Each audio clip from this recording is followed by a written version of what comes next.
भाच्यानेच केला मामाचा खून, आरोपीस अटक। दिनांक 6 जानेवारी रोजी हनुमंत गोरख घालमे यांचा राहत्या घरी खून झाला होता। सदर घटनेबाबत अज्ञात आरोपीविरुद्ध कर्जत पोलीस ठाण्यात गुन्हा रजिस्टर नंबर 9 भारतीय न्याय संहिता कलम 103(1) प्रमाणे गुन्हा दाखल करण्यात आला होता। प्राप्त माहितीनुसार हनुमंत घालमे यांचा भाचा तेजस रामदास अनबुले राहणार घुमरी यानेच खून केल्याचं निष्पन्न झालं।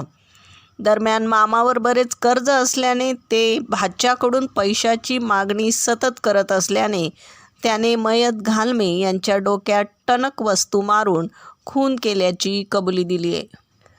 आरोपी तेजस रामदास अनबुले वय 21 राहणार घुमरी याला ताब्यात घेण्यात आले।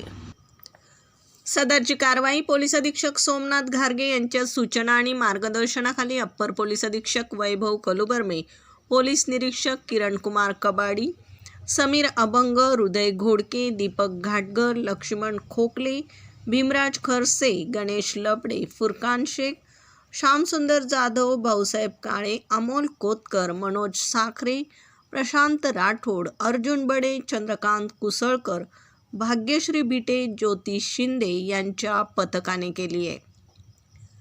प्रतिनिधीसह महाराष्ट्र जनता न्यूज, अहिल्यानगर।